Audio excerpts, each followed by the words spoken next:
नमस्कार किसान भाइयों, स्वागत है आपका हमारे YouTube चैनल मंडी भाव अपडेट में। आज हम आपको बताएंगे नरमे के भाव के बारे में, उसमें किस प्रकार से तेज़ी मंदी रह सकती है और 10 फरवरी को होने वाली बैठक के बाद क्या नतीजा निकल सकता है।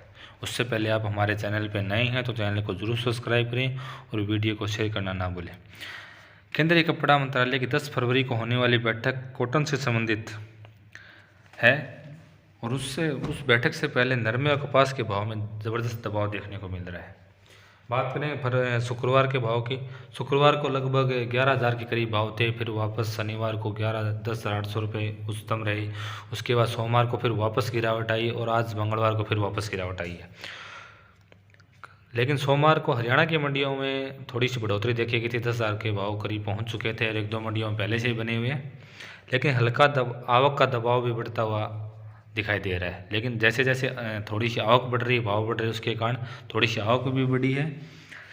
जानकारों का कहना है कि उत्तर भारत की मंडियों में के भाव 10,000 के दायरे में सीमित रहे, लेकिन किसानों को उम्मीद थी कि सोमवार को भाव 10,500 से लेकर 11,000 के करीब पहुंचेंगे, लेकिन बाजार 10,500 से नीचा रहा। ज़्यादा से ज़्यादा भाव रहे 10,400 रुपये प्रति क्विंटल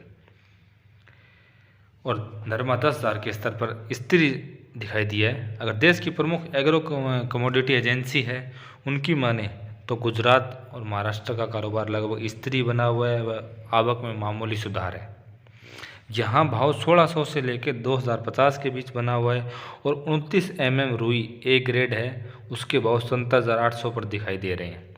अब बात करें मध्य प्रदेश में कपास के भाव 7,000 से लेकर 10,500 रुपये के बीच बोले गए व 29 mm रुई ए ग्रेड है, उसके भाव 75 RD है वो 78,500 व 30 mm रुई कमज़ोर होकर 89,500 रुपये के स्तर पर बोली गई।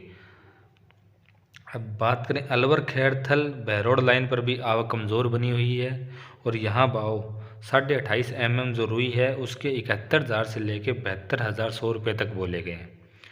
महाराष्ट्र में कपास के भाव लगभग स्थिर है, 9,500 रुपये से लेकर 10,500 रुपये तक के बीच में ही बने हुए हैं, कोई मामूली उतार चढ़ाव दिखाई दे रहा है।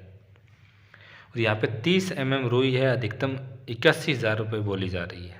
अब बात करें कर्नाटक की, तो कर्नाटक में भी जो टॉप की क्वालिटी है कपास की उसके भाव स्थिर बने हुए हैं और यहाँ भी भाव 9,500 से लेकर 10,800 के स्तर पर बोले जा रहे हैं। अधिकतम है 10,800 रुपये और यहाँ 29 mm जो रुई है उसके भाव है 77,500 रुपये व 30 mm जो रुई है वो 79,000 के स्तर पर बोली गई है, एक कम 80,000। अब बात करें आंध्र प्रदेश की मंडियों की, तो यहाँ पे गुंटूर में 30 mm रुई है वो 79,500 रुपये के स्तर पर दिखाई दे रही है और तेलंगाना के जो आदिलाबाद मंडी है वहाँ पे कपास का टॉप भाव कल 9700 रुपये देखा गया। अब बात करें यहाँ पे 29 mm रुई 75 RD है वो 79,500 के स्तर पर बनी हुई है। अब विशेषज्ञों की माने तो अधिकतर जिनिंग मिलें हैं उनमें काम बंद हो चुका है और जो शेष मिलें हैं वो भी कम ही खरीद कर रही हैं और वो भी आगे बंद होने की कगार पे हैं, जिससे बाज़ार पर दबाव देखने को मिल रहा है, जिसके कारण भाव में कमी आ रही है। आने वाले दिनों में कुछ और मिलें भी बंद होगी और मार्च तक आवक में बड़ी गिरावट दर्ज हो, क्योंकि ज़्यादातर माल है वो निकल जाएगा।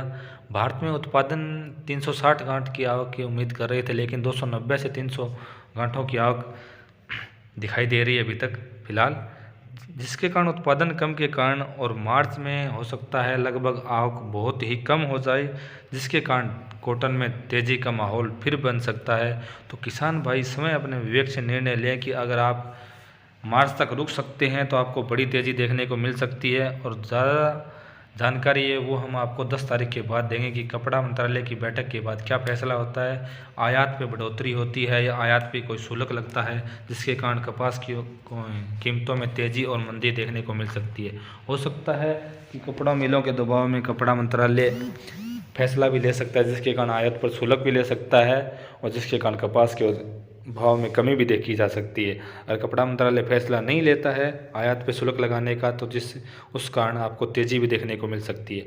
तो बने रहिए हमारे साथ, हम आपको डेली अपडेट देते रहेंगे और मंडी भाव आपको हमारे चैनल पे मिलते रहेंगे। धन्यवाद किसान भैया।